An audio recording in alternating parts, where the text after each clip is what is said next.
Hello and welcome to episode 16 of On the Bench. If you build aircraft, ships, armour, automotive, science fiction, figures, or space, this is the podcast for you.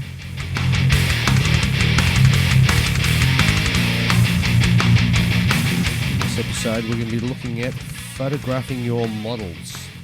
As well as that, we're going to be having our usual look at what's new in the modelling world. And of course, I'm going to be joined by Ian and Julian.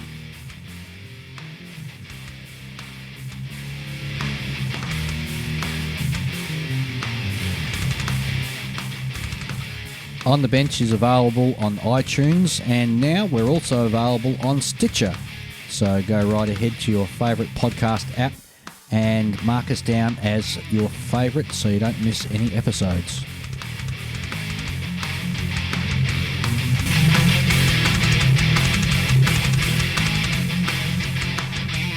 And hello and welcome to episode 18 of On the Bench. I'm David, and with me I've got Ian. G'day, Ian. Hi guys. And Julian. Hey, how are you? Good, thanks, guys. Well, this week's been a bit of a topsy-turvy week. We didn't get the episode out on our normal Saturday. Unfortunately, work commitments called, so I got sent to work over the weekend. Down here in Victoria, in Australia, we've had a bit of a windstorm that came through, which kicked up a few fires and stuff, and I work for emergency services, so unfortunately I had to work on Saturday and Sunday.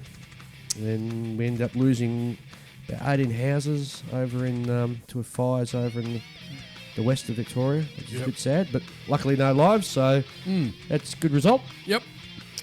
Also, I had a cold last week as well, which knocked me for sixes. Getting old, Dave. I think that's the problem, mate. The man flu. Yeah, the dreaded man flu. Yeah. And so as a result, because we're not recording on our usual Saturday, we are unable to have our guest Hamish in, who was going to talk about building airliners and civil aircraft. So we'll get him in one of the upcoming episodes to talk about that. So stay tuned for that. So guys, what have you been doing? Ian, what have you been up to? Finally get some paint done on me 135th scale Model T Ford. Yes. So that's coming on quite nicely. Just working on doing the wood grain on the flatbed, on the bed of the utility part of it. So how are you doing the wood grain? Well, I want to hear the way you do it, and I'll tell you how I do it. The way I did it, I just put a base colour of brown down first, but what I did is I just grabbed an old wire brush and just scored the plastic to get you that grain look. Okay. Yep. And then gave it a bit of a sand and cleaned it up and put some brown on there. Then I'm going to put some wash on there and a bit of dry brushing, and then I'll use some of the MIG chipping fluid. Yep. Paint that over the top, do my main colour, and then scratch the heck out of it to bring the wood back up. I'll have to have a look at that way of doing it. The way I normally do it is you get Tamiya flesh colour, and you put that down as your base coat, and you get raw umber. Yep. And you get a sort of ratty brush, and you just sort of swipe that across the top, and it gives you a sort of nice wood grain effect, which is it looks excellent in 1/350 scale for decks of ships and stuff. So I wonder how it'd look into the larger scale. Yeah, it'd be an interesting way to see it. Yeah. And also a week or so ago, I went to the Tyre Air Show, which is a little air show we have down here in Australia, in Victoria. And it's quite nice. Fair few warbirds. We had a Spitfire. Yep. Painted up in the best scheme ever. Bobby Gibbs's.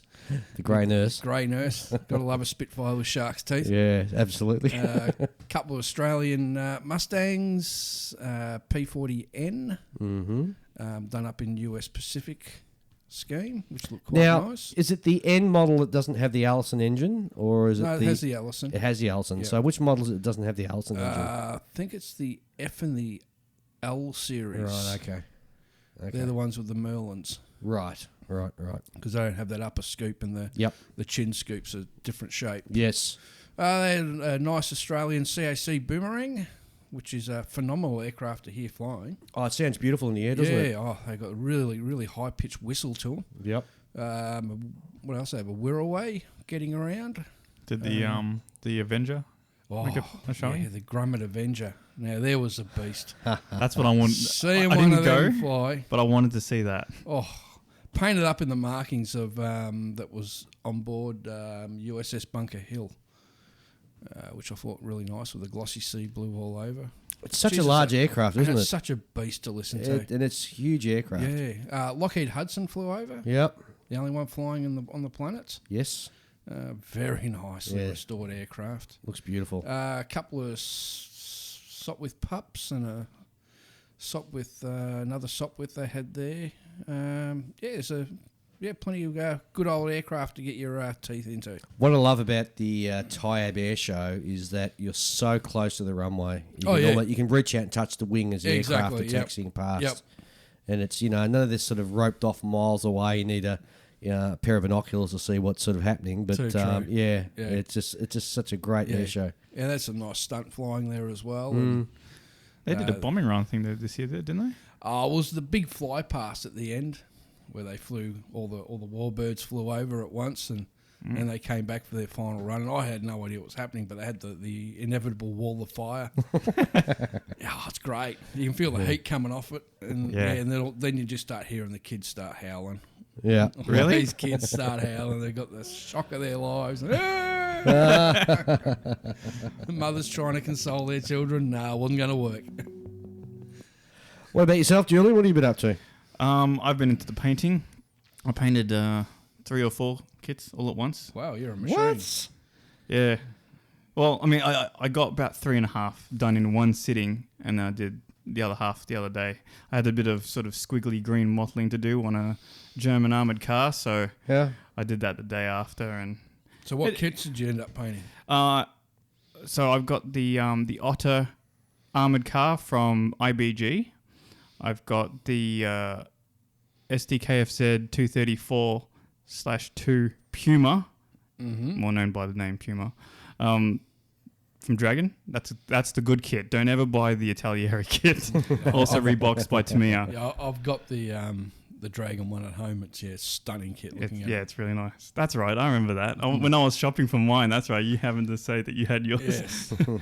Yeah. So and for those who are listening, the advantages of the Dragon kit is if you want to actually make all the wheels on it actually turned, because all 8 wheels turn, that's the kit to do it on, because it's really easy to cut, and not even cut. It's really easy to modify it. Just position them. Because all the suspension, everything is all completely separate pieces. Yep.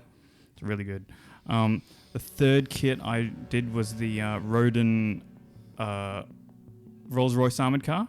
Oh, yep. Yep, that's a really rough kit. I would not recommend it, but it's the only one if you want to build one in 35th scale. Yep. And the fourth one was the AEC armoured car by Mini Art. Lots of little pieces. Yep. Very fragile plastic, likes to crack before you even get it off the sprue. I wouldn't recommend it. So it's like Bakelite. Yeah, I guess. Or the old Caro. You guys ever built a Caro as kit? No, I don't think I I ever think they were have. from Germany or something. Going back in the 70s, and they were. I still reckon they were Bakelite because they were that brown colour. Wow. But you tried to knock a bit off the sprue and it just starts shattering the pieces. Yeah. Oh, it's horrible to Well, the plastic on the Rodin kit, the Rodin Rolls-Royce armoured car wasn't very good either. It's that old-fashioned green plastic. Oh, You know, rubbery consistency. Yeah, that's the stuff. The kind of stuff you saw in like toys from like the 70s and 80s. Yeah. You know? It's the old water pistol plastic. Yeah, that's it. Oh, that's terrible. Yucko. I mean, it all looked... I was really unhappy with it until I got paint on, and I'm like, I can't see the plastic anymore, so it's all right. True. I didn't really like to be glued. So did you go down to the swap and sell? No, I did not. No, neither did I this year. No, I've still got way too much in my stash, and I want to get rid of a lot of it. I want to build a lot of it before I buy some new things. Totally agree. Well, I've got all my stash sort of sitting away, so there's no way I'm going to buy anything more. And because the thing is, I can't remember what I've got, so without visualising my stash, I don't want to go and buy So I something. keep telling you, Dave. I know, but I'm too lazy to get a spreadsheet organised. Once you get it done, it's easy. Yeah, but who carries a spreadsheet around with them when they go to a swap and sell anyway? Well, you don't have to. I mean, if you've got a smartphone, you can set it up in Google Documents or something. Yeah. You can just open up anywhere. Even other people can open it up. I struggle to read what's on my phone now, even read the incoming number, let alone looking at a spreadsheet on my iPhone. Get with the times, Dave. Yeah, so it sounds like a real production line going there. On the, Yeah, a little bit. Yeah, I mean, I've still got another 3 of the 234 series German 8-wheel armored cars to do. So, yeah. I mean, one of them's mostly built, but I just don't want to go anywhere near it because it's supposed to be hard edge camouflage, and that vehicle isn't. It's got like so many different angles and sides and things. That's a pain in the ass. Oh, you'll be hard edge camouflage easy. Yeah, basically, I have to break off all the little tools and things that I've already stuck onto it to get a proper nice So clean. you went ahead of yourself, didn't you? Yeah, a little bit. I mean, well, I didn't need to do that with the with the Puma. Yeah, no, of course not. It's easy. Just See- squiggle all over it. And This is what drives me nuts about armour builders. They build the entire kit usually first and then paint afterwards. Unlike us shipbuilders who do sub-painting and sub-assemblies and all that. Aircraft builders. are like that open as well. top Yeah. armored vehicles are more like aircraft, where you got to build something, paint it, then close it up, and then paint the rest of it. Yeah. It's a bit more that way. And they do have a lot more sort of eye drawing value. You know, there's lots of stuff to see. You got seats, you got guns, you got ammunition in there, rather than a closed up tank where everything's hidden. Well, you buy tanks that are all opened up. You can see inside. You get, inside Yeah, but tigers you and haven't got panthers. much to see through though. Yeah, you got the little hatches. Yeah. You take the turret off and have a look. Yeah. There's some kits you don't have to glue the turret down. You can lift the whole thing off and see what's inside. Yeah, but that means people play with your models. That's one of the main reasons I always glue my propellers in place. Yeah, so nothing can go spin. Yeah, exactly. Wasn't it worse if you glue them in place? Because when they do come up and try and go spin, they'll just break off the prop. Yeah, but then you can yell at them more. Can make them feel bad. Make them feel really bad. Bad enough they're going to buy you a new kit. Has that happened? No, not yet. No, it's not working out I so don't let well. anyone touch anything anyway. Yeah, how many broken models have you got out of it? Well, the worst one was a mate of mine when I was a young fella. I had the Monogram 48 Skull B17. And it was too big. I was still living with my parents. So I was quite young. So I had the old fishing line hanging from the roof. Right. And he come in one day. We're still, quite young. And he says, "Oh, look, big aeroplane." He goes, "Does it fly?" And he grabbed hold of it and gave it a shove. Well, it's the wires. The fishing line goes straight to the top of the ceiling. Where's the plane going to go? In an arc. Yeah. Bang! Straight into the ceiling. Bang! Into pieces everywhere. It did hit any other aircraft hanging from the ceiling? Yeah. But luckily he missed all them. Oh, He just picked the biggest one. Well, what have I been doing? Well, apart from having the man flu and dying, apart from working hard over weekends, Weak. I took my grandson to a train show last weekend. Ah, So- model railroaders. Model eh? railroaders, yeah. So I thought, that'll interest a 4-year-old. Yep. And I was right. I like the scenery they do. Some of those guys do some amazing scenery. Oh, some of the scenery is amazing. Hey. Yeah. And even just, getting down to the trains, the way they paint some of the trains as well. Because, yes, a lot of the stuff comes already sort of pre-painted, but a lot of it sort of doesn't as well. And, you think a lot of the stuff that we do in our modelling, like dry brushing and all those techniques came from rail. Yeah, oh yeah. From railroad modelers, yeah. Yep. Basically, the art of the diorama really came from Absolutely. railroad modelers. Photo etch came from railway modelers, so... a lot of the metallizers, metal effect type stuff came from that as well. Yep. Doesn't surprise me one bit. They were pretty much the innovators. Oh, they were.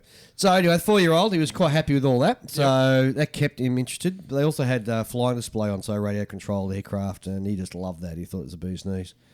So ended up buying me one of those Airfix snap kits that you snap together. Oh yeah. Yep. I bought him a couple of those in the past, and he quite enjoys them. So got him a tank this time Oh. instead of an aircraft. Yet to build that, I'll probably catch up with him this week, and we'll build that this week. Yeah, build it together. Yeah. Finished my mouse, so the mouse is all built. Yeah, you still got to paint it though. I still got to paint it. Yep. Trouble is, my airbrush is somewhere in the middle of the garage, which is surrounded by a whole heap of stuff waiting to move into the new place. So I can't see myself digging out the airbrush. No, you might Until have after to the leave move. it for a month or so before you moved in. And Yeah, might as well. Why not?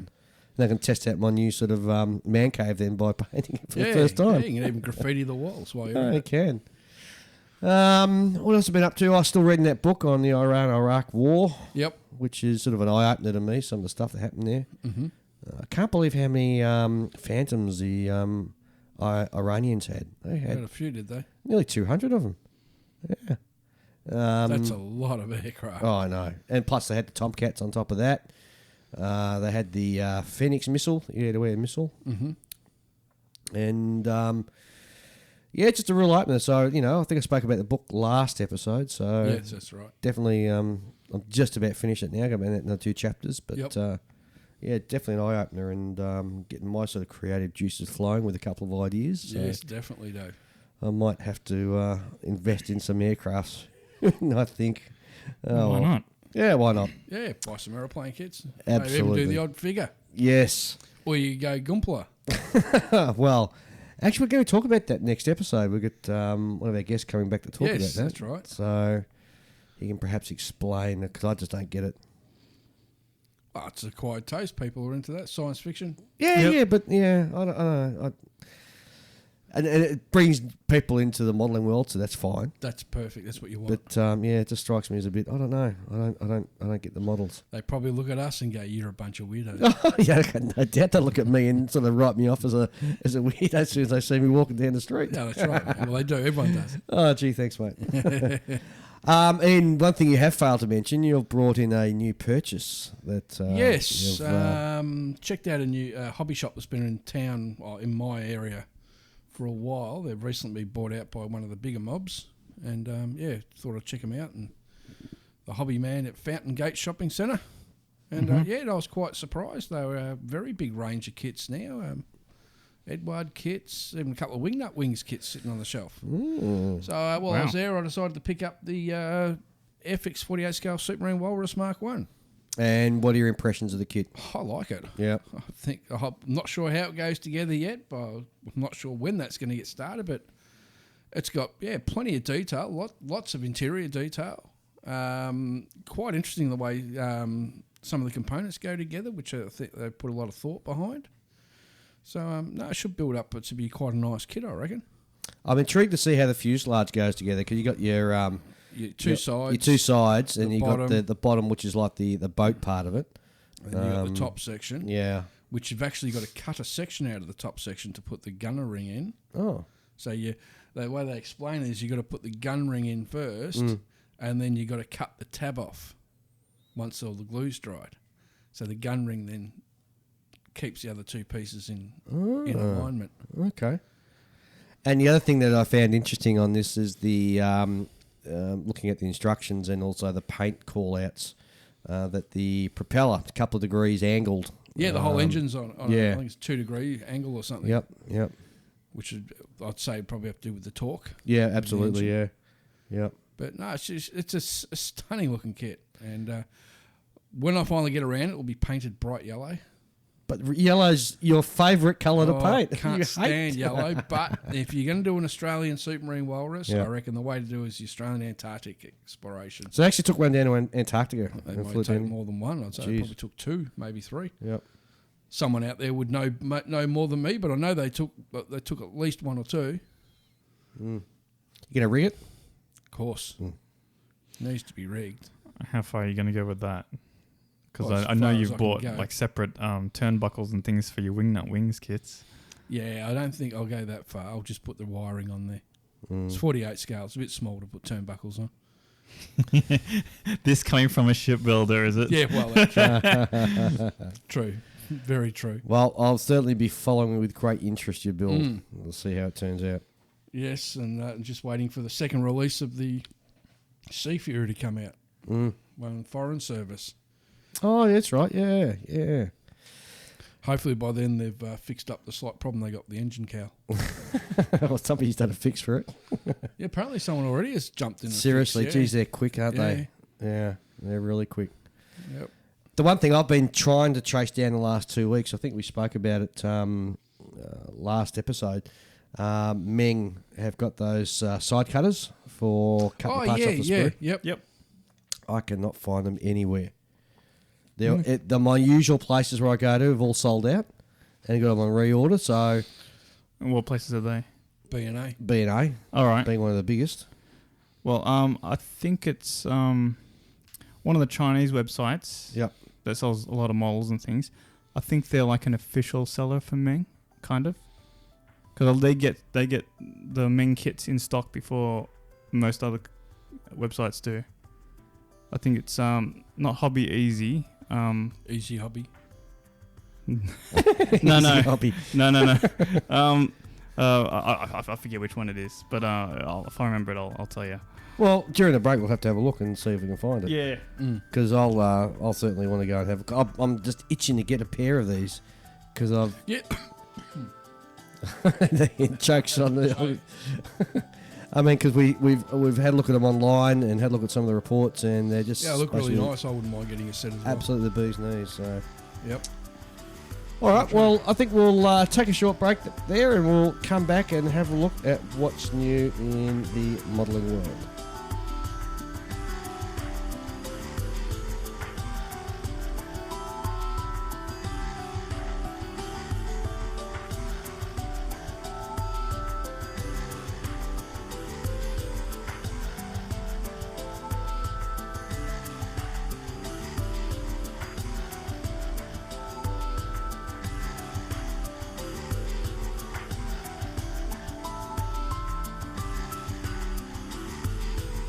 And we're back to have a chat about what's new in the modelling world. And the first thing we're going to look at is the releases from Revell of Germany.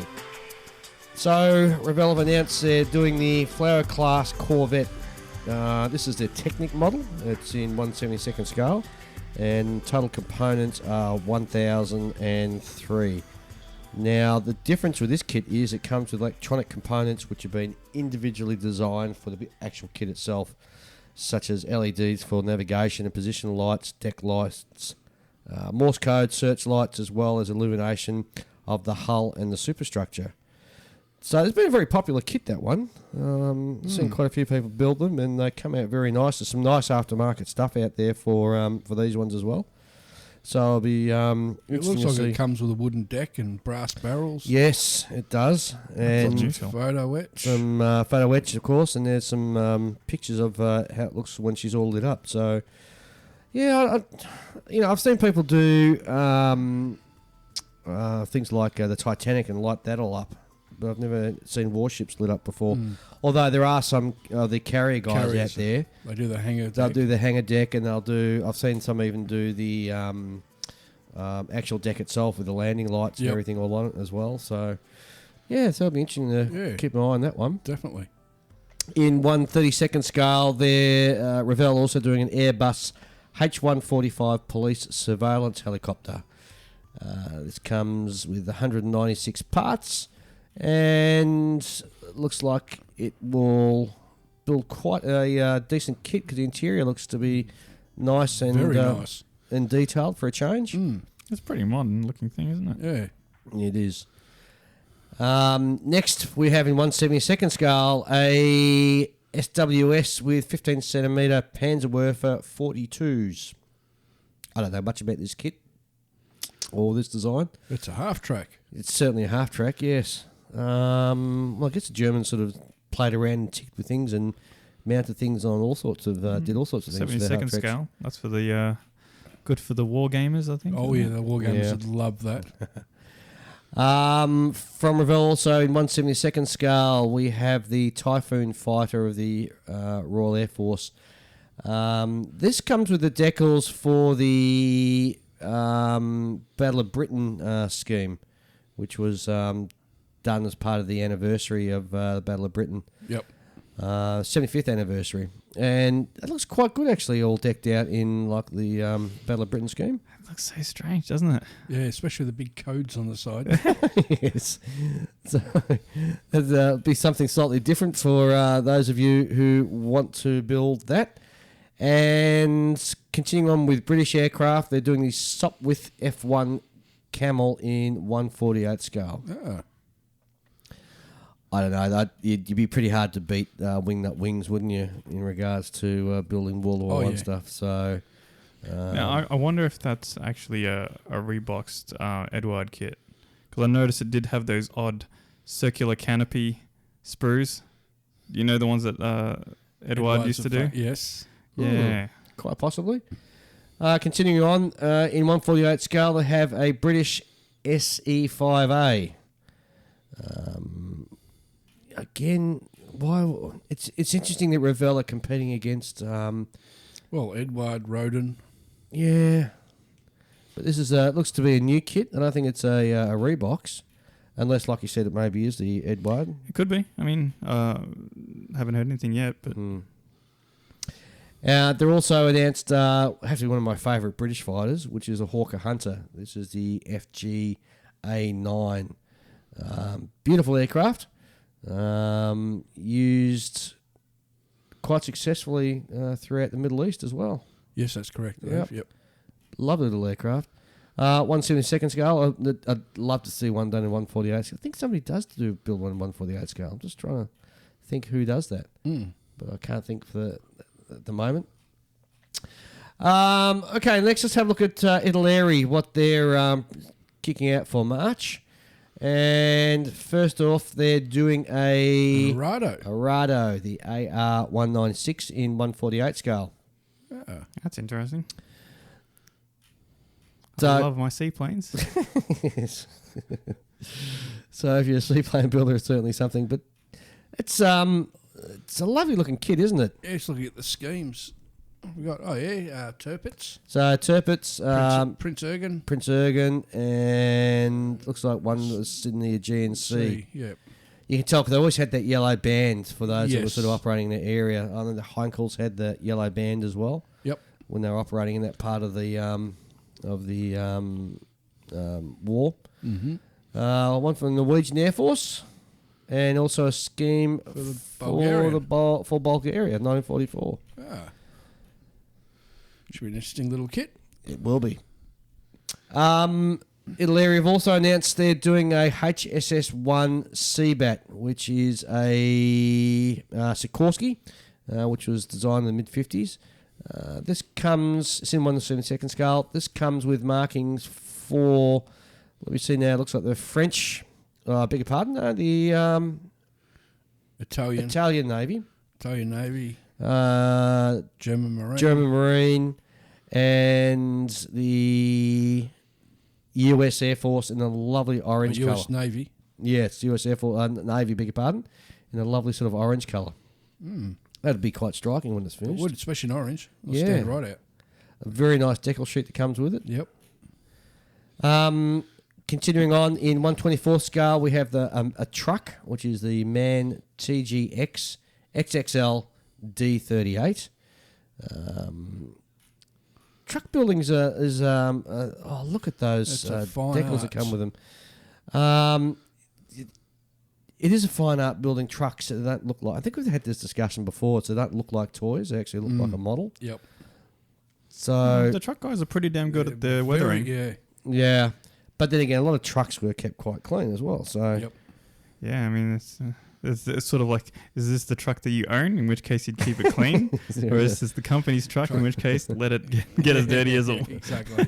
It's got an impressive decal sheet though. the decal sheet that comes with this particular model, it looks like flames and Done into like a big cat's head. it just looks gorgeous. So It looks like they've got windscreen masks. yes, it does too. So that's something I'd definitely, if you're into trucks, definitely have a look at this one for sure. Yeah, it's very nicely detailed. In 172nd scale, they've announced the SU-27 flanker to be released in March. There's quite a few companies putting out the flanker now, so this looks like a nice little kit from the pictures we can see of the sprue shots. Interestingly, I don't know whether those armaments are like the air-to-air missiles, where they're full ones or not. I think they might be, so they're not halves. In 172nd scale, I think they would be full cast. In fact, you were talking before, Julian, about Meng getting quite a reputation. For They've got some very good ordnance for American jets. I guess those people who are into that sort of thing would know all about it, because ordnance is quite the sticking point for a lot of guys who build jets. Interestingly, in this book I was reading on we're talking about Soviet fighters. Interestingly, in this book I was reading on the Iran-Iraq War, when the Soviets actually sold aircraft to other nations, such as Iraq or India or anything like that, they purposely sold their engines so that they wouldn't last too long. So that way they could keep up the parts and they'd be more reliant on them. So I thought that was a nice, interesting little trick they used to do. Yes. So issue 27, you get decals for a Russian Air Force, a People's Liberation Army Air Force, Chinese one, yep. and also the Vietnamese Air Force. Oh, that'd be an interesting one to do. Yeah, it would be, wouldn't it? And last but not least, a Chinook in 148 scale. This is a CH-47F.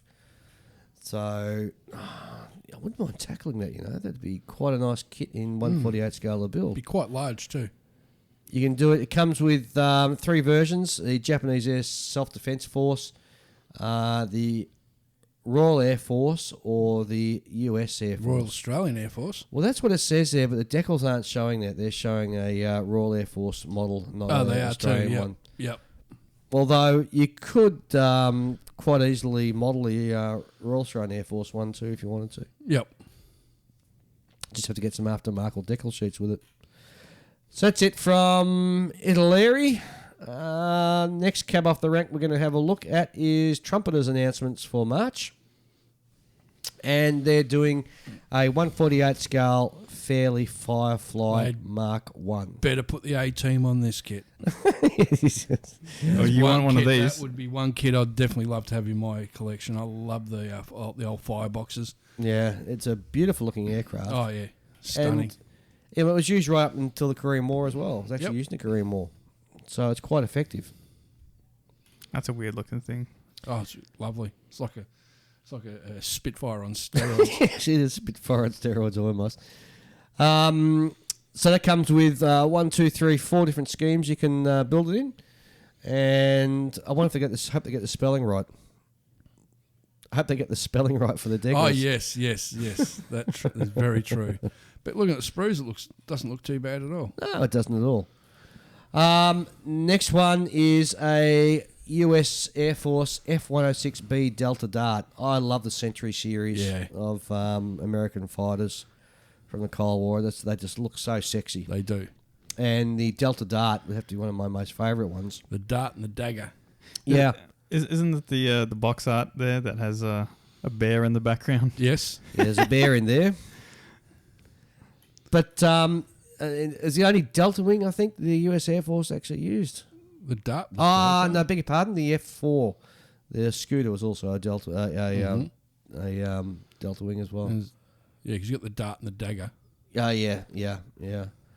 But this comes with, and this is what I love about the American Air Force. I mean, they had this silver sort of aircraft, but the Air National Guard used to have these lovely tail flashes that they had. Yep. And the decal sheet certainly covers that. So, by all accounts, this looks like it's going to build quite a nice little aircraft. Albeit the 2-seater variant. Yeah. Next up, we have in 1/700 scale the USS Enterprise CV6. For those of you who like building that scale, the ship looks like it can be. Looks like it's only waterline version. Yep. So it's not full hull. Yep. But waterline. Comes with some photo etch. Yep. Is that some aircraft there I can see? Yeah, they put the aircraft in clear spruce. You don't have to worry about with the canopy painting. Yeah, I know, but it's such a pain trying to. Yeah, I'm not a big fan of the clear sprues. I don't mind them clear at all. No, I'm not a big fan. Was it because they're a bit difficult to clean up? Not so much that the plastic is extremely brittle. Yeah. So you really need a razor saw to take it off. I don't, and you've almost got to sort of spray it before you take it off, so you can get a good idea of what you're looking at because of the clear plastic. Sometimes it's a bit hard to get some perception as to what you're building or what you're working with. You can always use a marker, permanent marker. No. Never use permanent markers on plastic. It depends. Like some of them will wash straight off with alcohol. Oh, then they're not permanent markers. Yeah. That's They right. still call them permanent markers, right? Yeah, true. So that's it for Trumpeter. That's it for Trumpeter. Model Collect has released their 72nd scale Fist of War, which is an E75 heavy Panzer Walker. So it's got a tank with legs. Wow. Yeah, it comes as part of the what if sort of stuff. And this heavy tank walker is an E75 concept one, and it's it's something different rather than building sort of your normal sort of stuff. Yep. People always like the putting German markings on things. Yeah, Yes. true. True. Alpine Models have got their Alpine miniatures of their The WSS Grenadiers. who are at Kharkov, so they're out. Yes, because they always do German. Yes, aren't they? And last but not least, we got a new set of 3 figures from Stalingrad to be posable for T-34s in 35th scale in winter clothing. And that is from, who are the two selling those ones? Stalingrad Miniatures. Yep. There you go. Stalingrad for Stalingrad. Yes, exactly right. Never heard of this company before. Rado Miniatures. R-A-D-O. So they've got a couple of after-battle Waffen SS Panzer Grenadiers in the winter camouflage, 44-45, in 1/35th scale. Gee, it must be hard to paint that camouflage on. That German camouflage. Oh, the P-dot camouflage. P-dot Oh, camouflage. I've done it once before. I wasn't. You just got to be careful. And patient. Yeah. You Oh, need your geez. patience. Well, they probably could have got. I mean, like even their box art, the ones done for the box, doesn't look like. I mean, they could have done a better job.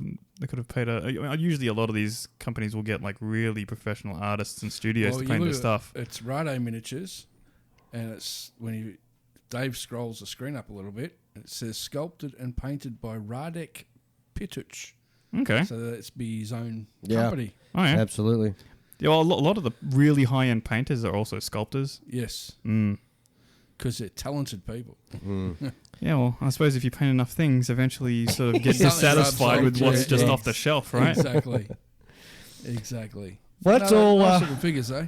Yeah. Well, that's all I've got for what's new. You guys got anything? Oh, not really. No, I've got nothing really new. Nothing I got new. No. No. It's Well, I think we'll gone take nice a and quiet. we'll take a quick break then, and we'll come back and we'll have a talk about photography or photographing the models.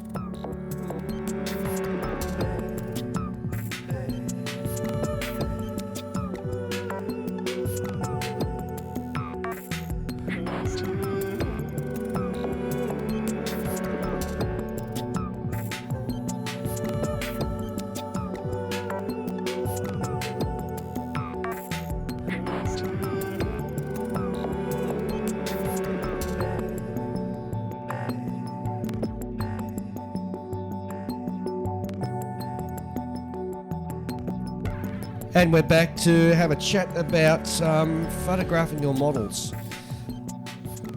I don't photograph my models at all. I do. Do you? Yeah. What about you, Julian? Usually only at the end. Like sometimes I'll take, sort of like if I'm talking to someone about something and over the internet, I'll take a quick snap, say, oh, this is what I'm currently working on, send that to them. Well, I actually do photograph to do, quick bragging rights sometimes on Facebook. But, but that's about as far I do as a I lot go. of in progress shots as well. Now, you've actually written for a magazine before, No, haven't you? no, You no. were you were going to write for a magazine or No. something? No. Who was I talking to who wrote for a magazine and had to do sort of progress shots as they're going through the build? It wouldn't be me. No, it wouldn't be No. you. I'm not that good. Nowhere close. Wasn't me, mate. Wasn't me, Your Honour. Ah, sure it was. No. Anyway. Never done anything. I've had the odd kit in a magazine that someone's photographed at Ah, shows. that's what I'm thinking of then. I think we've had a few guys on the show that have they've definitely written for magazines. Yeah, yeah. Yep. So you're going to take photographs to actually, represent the build as you're going through. So what's the best way to actually photograph your model? Plenty of light. Plenty of light. Yes. Absolutely. Can't have enough of it. And macro lenses. Macro lenses, yeah. Yep.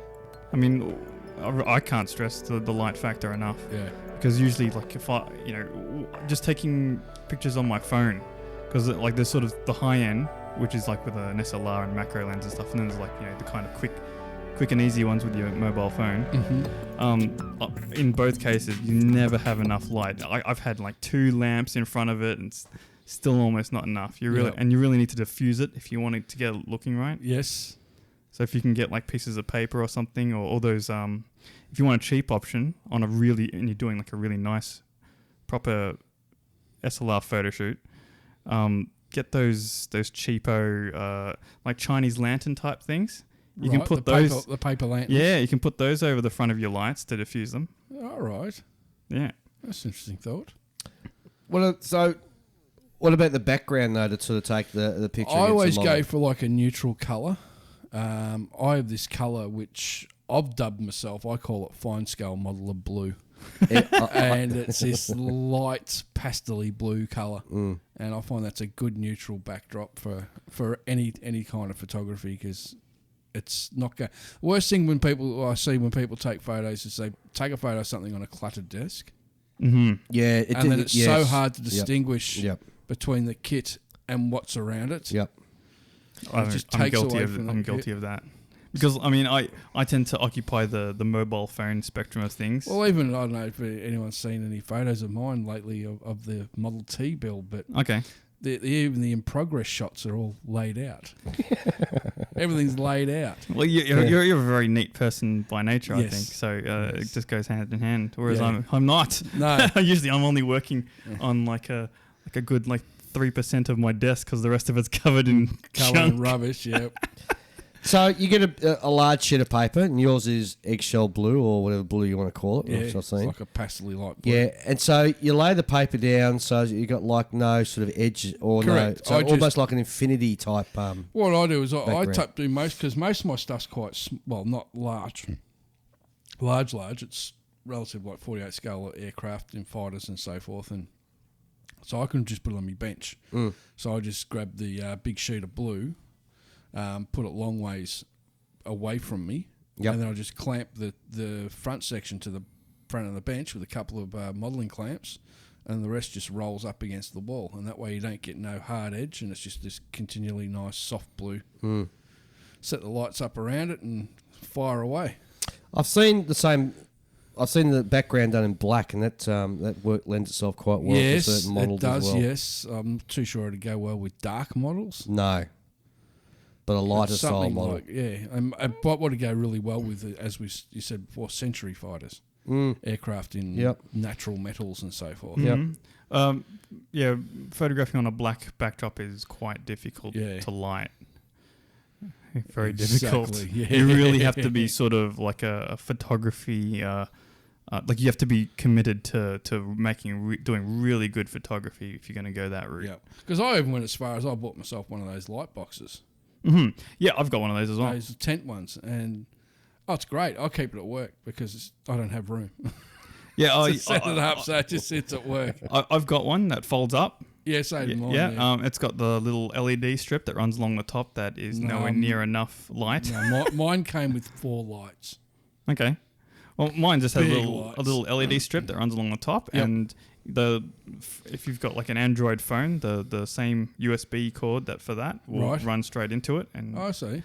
yeah, it's not bad. I mean, it came with one, but it broke because that's how cheap and nasty this Yeah. thing is. Yeah. So when you're setting up your lights, you want one from the left, one from the right, one from the top, and one from the front. Yep.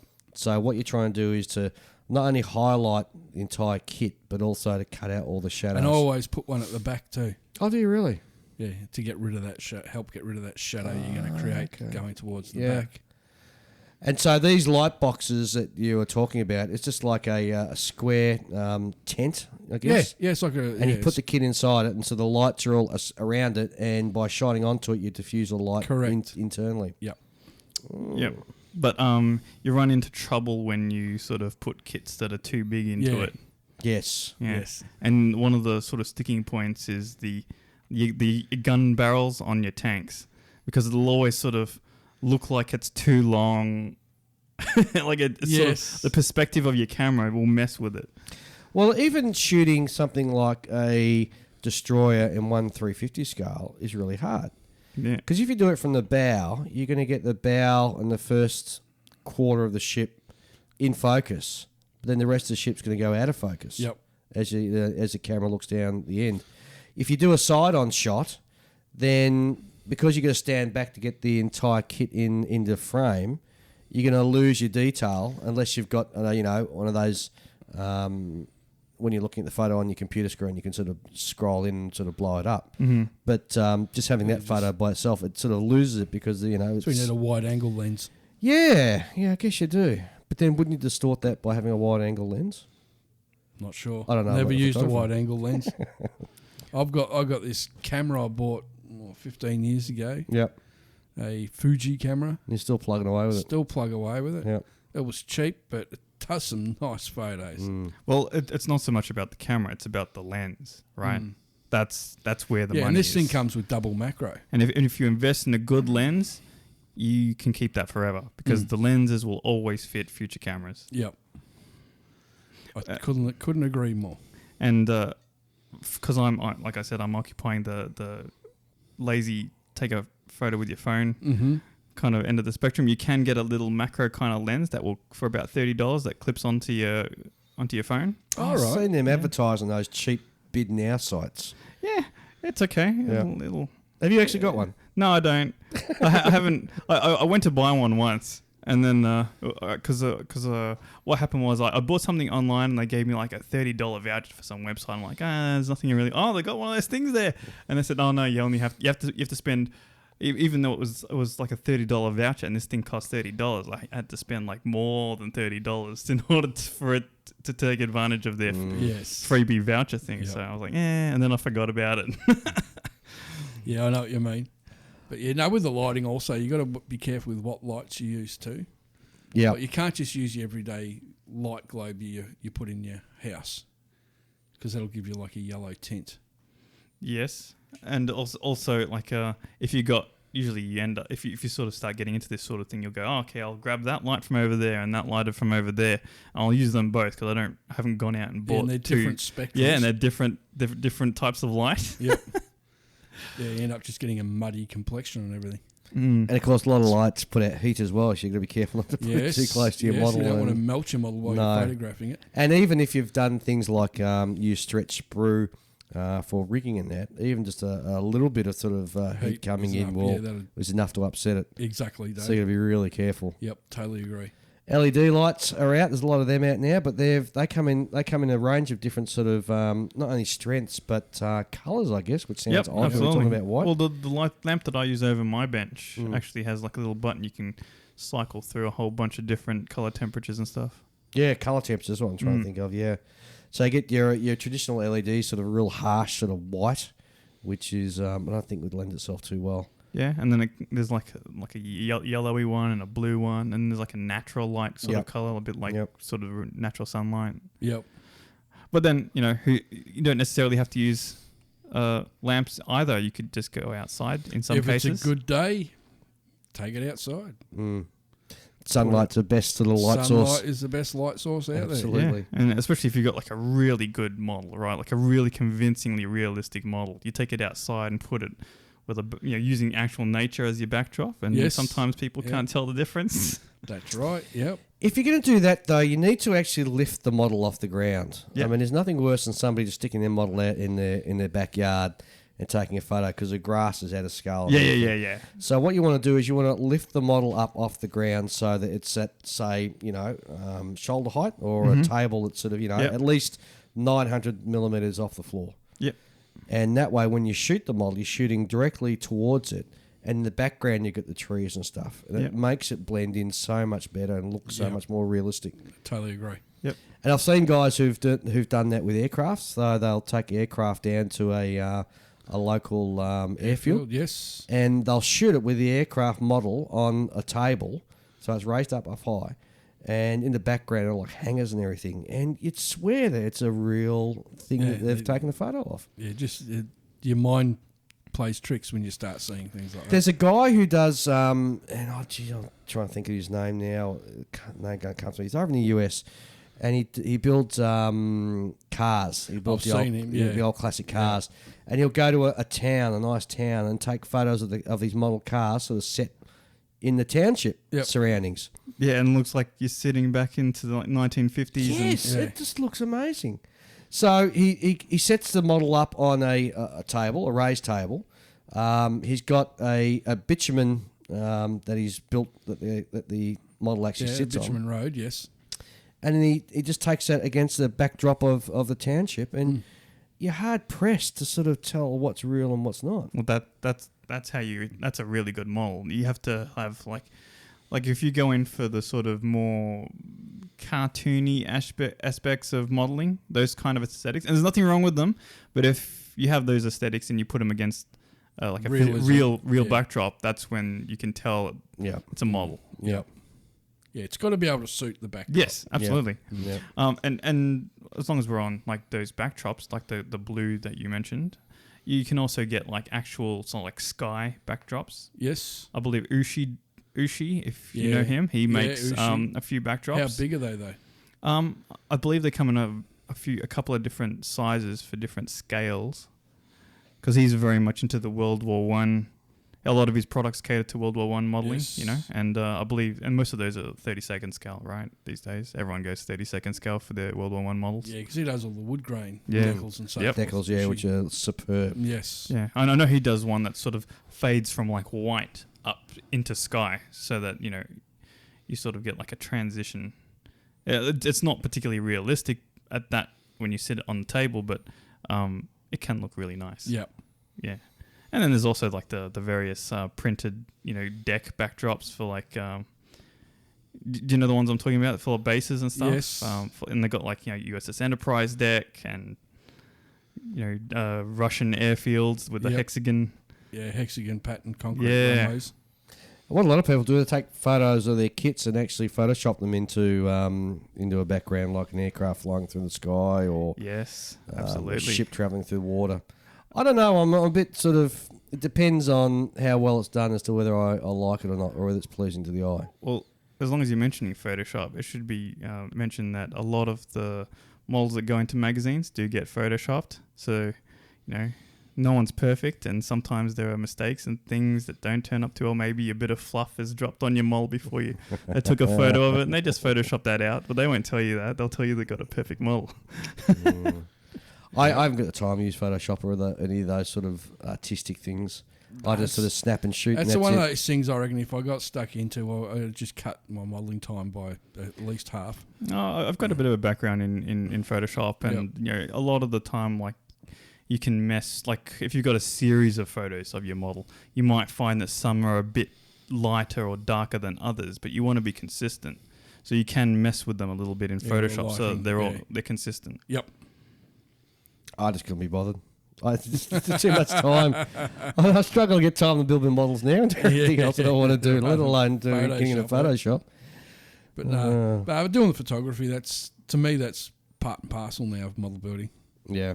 I do the in shot as I'm building it, photos as I'm building it, and then finished product. Well, the photo of your wife and that you'd finished building, we put up on our Facebook page. I mean, it's a very good example of showing that sort of blue background that you use and the sort of infinity effect, I'll call it. Yes.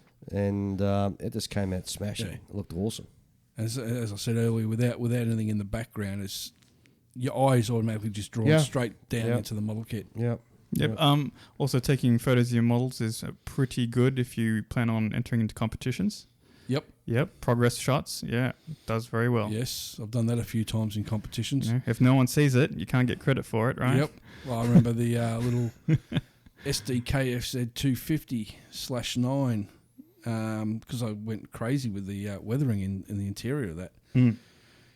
With the solid little cupola on the top of it, you could hardly see any of it. So that's why with the judges' notes, I had full colour photos of how the interior looked before it all got buttoned up. Yeah, I do recall seeing your photos of your Lancaster. Yes. That was one that's also difficult to see. Yeah, we don't see anything in the Lancaster.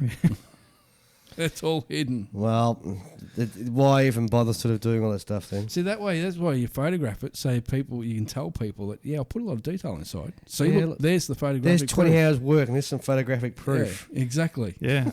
Well, last year at Model Expo, there was that 16th scale. Was it Yag Tiger? Yes. Yeah, and he had like a book filled with photos of his progress. Well, shots. some of these companies now that they can produce a book, it's only about $20 or $25, and full colour book. I'd be too embarrassed to produce a book about my build. Why not? Get better at Photoshop, maybe. Yeah. Yeah, but that was impressive actually having a book of your build. Yeah, like a coffee table book. Book. Yeah, I'll mind you, that was a pretty sweet. That was a very nice Very build. sweet That was model. Very impressive, that thing. Mm-hmm. He put a lot of work in that thing. Yeah, we know because we looked at the book. Exactly. Full of photos. And I guess at the end of the day, really, too, it depends what you're trying to achieve by taking a photo of your model as well. You're doing it just to put it on social media. You're doing it for a professional sort of type of thing because you're writing for a magazine. Or you just, like you guys said, you're just keeping a photo record for submitting your model into a competition. Plus, for me, also, all my photos and all my Excel spreadsheets all go onto USBs, and they're kept at work. So in case it's a house fire, I've got photographic proof of what I've got. True. Wouldn't it be easy just to put it in like a dig a hole in the ground outside, something like that? What? Put all my kits in a big hole. Yeah. Bury them. Bury them. So no Like one treasure. can ever see them. Yes, until some archaeologist digs it up in 1,000 years and goes, "What the heck were these people thinking?" All right, guys. Anything else more on photography? No, I think we Not covered really, most. no. I mean, I think we we're apart not from the very we're not professional photographers. No. Not by no, a but long shot. if you're getting into it, I think we covered most of the bases. Yeah, I got to say, we're not even professional models, really. no. We just enjoy our hobby. We do indeed. Yeah. All right, I think that brings us to the end of the show then. So thanks very much for listening. Again, apologies that this episode got out a few days late, but we'll make sure we try to put things in place that won't happen again in the future. Yep. Ian, any parting words at all? Just keep on modelling and enjoy your hobby. Jewel? Spend more money. The more money you spend, the more the hobby stays alive. There you go. Words of wisdom. All right, everybody, thanks for listening, and we'll catch up with you in a fortnight with the next episode.